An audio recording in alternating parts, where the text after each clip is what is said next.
So how many of you have been reading your Advent devotions? Anybody want to admit to it? Okay, get started. It's on your email. If you don't get emails from us, it's probably in your mailbox or got mailed to you. I encourage you to read it because it's a wonderful way for us to stop and think about all the gifts God has given us and how we respond to those gifts, which is, of course, our whole theme for the season of Advent. You are an amazing congregation. I don't know if you realize this. Many years ago, not too many years ago, but a few years ago, when I went to visit one of our shut-ins, her husband looked at me and, pardon the language, but said, "What the hell are you guys doing over there?" I looked at him strangely and said, "What are you talking about?" And he reached down on the floor and he picked up our newsletter and he held it up to me. "There's so much stuff going on at this church. Who could possibly be involved in all of it?" What a pleasant problem to have. There is a lot of stuff that happens here, and it happens because of the gifts God's given you and that you offer back. I just want to show you today that first of all, our mission statement, thank you, Mary Ellen, is, and you know it well because we repeat it repeatedly. Crossroads is a congregation that cares for others near and far because Christ cares for us, and we've taken that very seriously.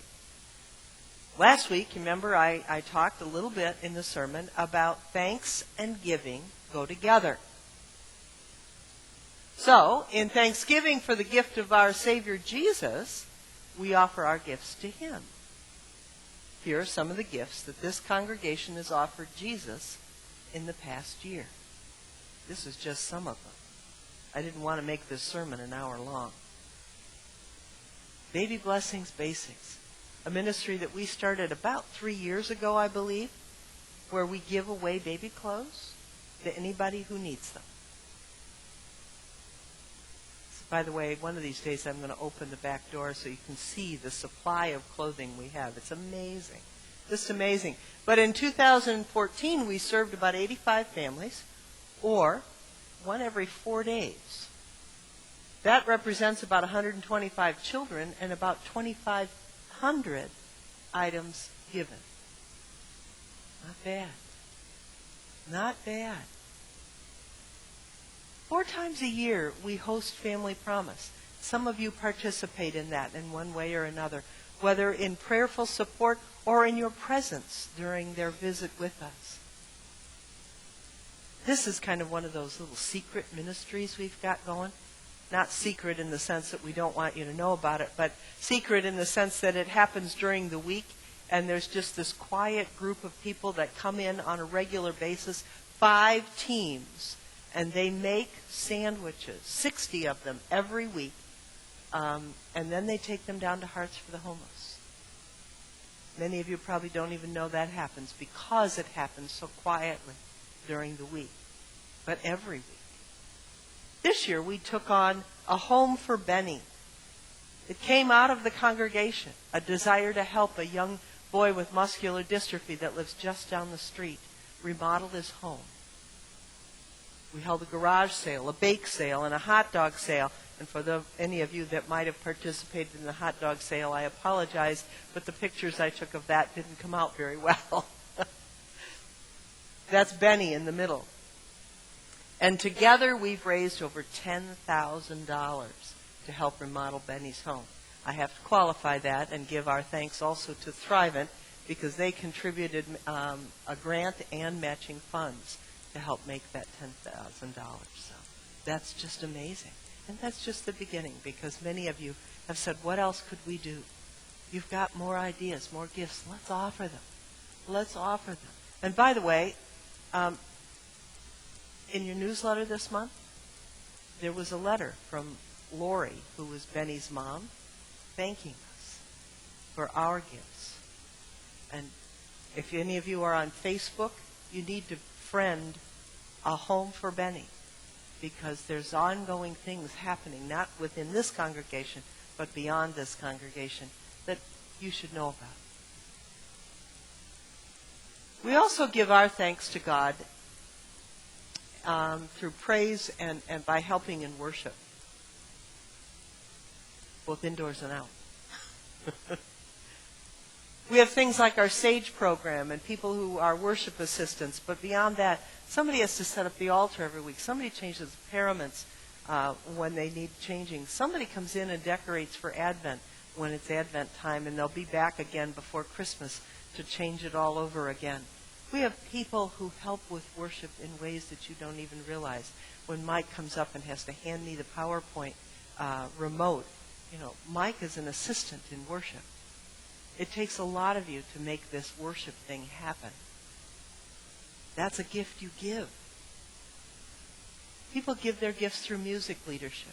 You see the band up here. What a joy it is to have them here. Diana, I never did get a picture of her sitting at the organ bench, but so there's her going away party.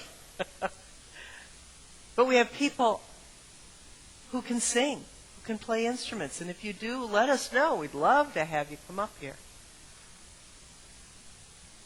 We give thanks to God through the sacraments that we celebrate together as the gathered community, the sacraments of baptism and Holy Communion. But we also distribute communion to those who aren't able to be with us. There's a group of people, I think there's 4 teams of people that go out on a monthly basis. It multiplies the ministry of visitation to our homebound. Quite frankly, I get around about 3 times a year to all 20 or so shut-ins that we have. But every month, there's this group of people that goes out and takes the sacrament to them. We could always use more. We also offer our gifts through special worship services. A couple weeks from now, I think on the 17th, or whatever the Wednesday is of that last week before Christmas, we're going to hold a special service called the Blue Christmas Service. Excuse me. This is a service for people who find the holidays a difficult time, don't feel that joy of Christmas that so many of us do. And a couple weeks ago, we offered the community Thanksgiving service, opened our doors to the entire community and the Amherst vocal groups that were here, that filled this whole area up here, and offered their gift of music. But that's a gift we have. We have a gift of worship. We also give thanks by giving to others.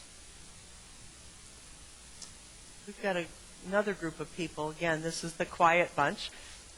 Caring callers. They have 1 or 2 people that they just kind of keep in touch with by phone. People who aren't necessarily always here. We have people who keep in touch with them. So if you've got the gift to gab, you might want to consider that one. Every Advent, we do an angel tree, and this year, again, it's for Baby Blessings Basics and for our refugee family, the Sudanese family from South Sudan. Ed Weiss, who was here last night, had visited with the refugees, and they're working on the list of Christmas gift items. So what we've asked you to do is give us gift cards to Target, and what Ed will do is get the list. You all remember the Christmas list, the wish list that's way too long. Ed's going to take the wish list to Target and purchase some of those gifts to wrap up from you. He also has been very faithful in doing Thanksgiving with the kids. And Ed doesn't cook. Ed is a chef, but Ed doesn't cook. Ed makes the kids cook. And he told us last night that the only people that got hurt in the process of cooking this year was his wife, who cut herself. So the kids were running around with knives, but the kids were fine. But we continue that ministry. Those are gifts, again, that you offer, that you say thanks to God by giving back in some way, shape, or form. Now, this one is probably a little questionable as to whether it's a gift because it's an opportunity for you to clean out your closets. But rather than just cleaning them out and throwing them away, what you've done is brought the usable stuff to us for Threads of Hope. Linen pantry that gives all that stuff, household stuff like Baby Blessings, just gives it away to people who are in need. If you have more than you need, bring it in. Bring it in. And every February now, our confirmation kids do the Super Bowl. This is last year's event. The kids receiving your cash and your soup, and then we had to take it all down to the food pantry. And that's us delivering it on the right. Last Easter, our Sunday school kids, primarily spearheaded by Meredith Preve, put together a bake sale for mosquito nets. Back in September, we participated in God's Work Our Hands, an ELCA project. We served in 3 locations. That's the bunch, or part of the bunch, that went out to Town Line. We went to 2 places to pack meals. St. Paul's in Eggertsville, that's the picture on the left, and Town Line Lutheran Church in Alden, that's the picture on the right, and the first one that you saw. And the third site was Friends of the Night people. We went down and served dinner down there. And then there's our ongoing gifts of coupons and calendars and food and clothing and stuff for Friends of the Night people. Stuff that we continue to collect because you've got them and you're willing to offer them, or the ability to offer them. We also give our thanks by taking care of our building so that it can be used safely for a variety of ministries in Jesus' name. Sometimes buildings are considered an albatross because we have to keep them up, we have to heat them, we have to, the story. And yet, we seem to see that building as a gift from God. And so we use it in a whole variety of ways. We have people in here every day of the week. If you have ever driven into our parking lot, if the library is closed, there are still people in our parking lot because there's stuff going on here. We use our building as a ministry tool, and part of the gift we offer is to keep it in good shape. So this past year, we updated our chancel. We're still in the process of working on a final design for a renovation of the main floor. Hopefully we'll be able to present that to you in the very near future. But it's taken a couple designs to get to where we want to be. We say thanks by passing on our faith through a faith formation programs for youth and adults. Confirmation class. That's a class session on the left, and on the right is the fall retreat down at LCLC. We pass on our faith. We give thanks to God for what He's done for us by sharing our faith with others. We support a youth ministry specialist whose name is Eric Madsen, and I think most of you have met Eric. He's been in worship a couple different times. Okay, Kate, don't get embarrassed. That's Kate on the right, who's sitting out there.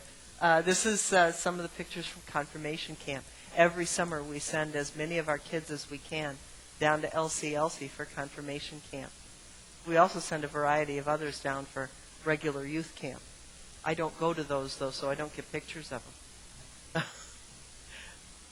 And we continue a great Sunday school program, a new format this year, where we take one story and learn it 3 different ways, 3 different weeks in a row.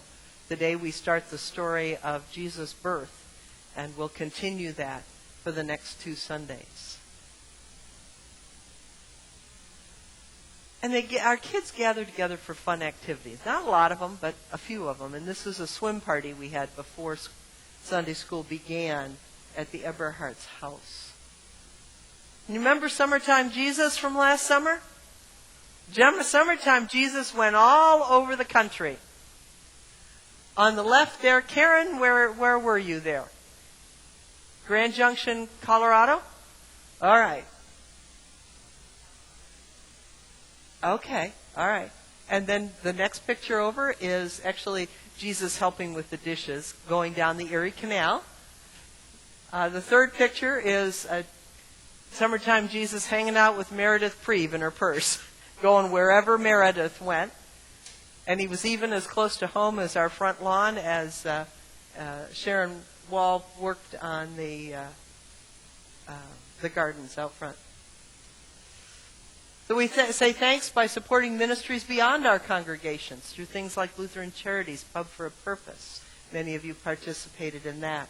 And this past fall, or last spring rather, you may not have realized this, but we hosted an event where the director of congregational ministries of the ELCA came and did a seminar for people on how to see congregational ministry.